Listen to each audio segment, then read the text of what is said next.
All right. Hi everyone. My name is CJ. Okay, friends call me CJ, but my real name is Joanita. I work at Zeno as a product designer. I am a mother of one fantastic human being who is a problem, but he's fantastic. I love him. I'm also a daughter. Uh, Talking about my mom gets me excited. My mom is the definition of a saver. And a saver in the sense of, let me say, the traditional sense. I don't know if you guys remember, like mothers back then would hide money under like trays of eggs, or would always have some extra money somehow, you know. But I think since childhood, my mother always taught us to work for your money the hard way. So if you had to go to town, maybe to meet a group of friends or to go to church for something, you'd have to work for your transport, my friend. So you would know that in order for you not to work again for your transport, work twice as hard so that you save enough so that the next time you don't have to work twice as hard, if that makes sense. So yeah, so saving then became a culture in our home, that when you earned, let me say if you washed daddy's car or if you mopped and they gave you like 5K, which was a lot of money then, you would know to save like 2,500 and then spend the rest of the 2,500, but just be wise about it. So my poor child is experiencing motherhood from his grandmother, you know, so he's working, you know. Just to give you context, my child is 4 years old, proper context. But so I've taught him over time to learn the value of money. Now he knows that mommy and daddy go to work to earn money so that we're able to do certain things, you know, so he can get into a supermarket. And of course, children that age are, oh, I want this sweet, oh, see this toy, oh, see this fantastic car, you know, and you're able to tell him, do you have money? Because if you have money, we shall put this wonderful toy in the cart. Then he's like, no. I'm like, so if you don't have money, now you're going to have to work for that money, okay?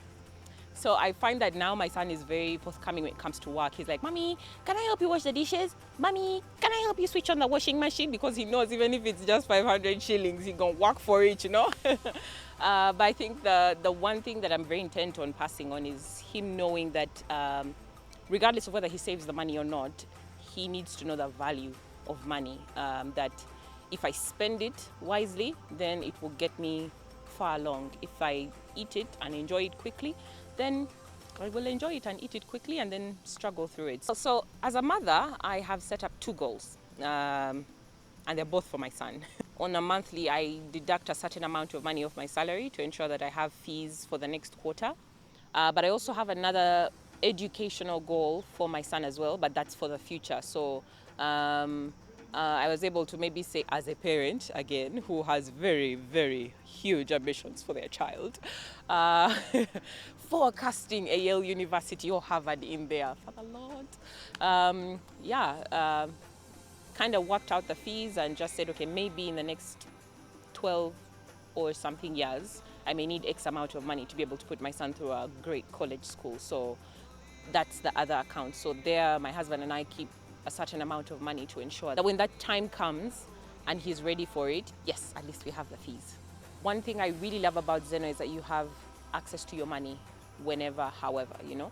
So knowing that I'm able to put money on a certain account for her and she's able to access it, say, especially for emergencies and her health, because, you know, when they become older, their health becomes a little bit shaky. So two accounts I would keep in mind. One would be for a fund emergency, and then the other would be for retirement. When the time comes and maybe the money has gone to its fruition, they're able to use it in their old age and not have to worry about what their next meal would look like, what their next day looks like, what their next Yaka token looks like, but just to know that they're peaceful because they've done much too. So, and my mom has done a lot. So Inshallah Sarat Sekka, happy Mother's Day. Thank you for raising Rebecca and myself to be the women that we are today. To you, we are eternally grateful for the lessons, the memories, the love, so much. And to all the mothers out there, single mothers, mothers that are both mothers and fathers, guardians, God richly bless you for all that you give, for your time, for your love, for the care, for the nurturing. Yeah, may it come back to you 10 times fold. Happy Mother's Day.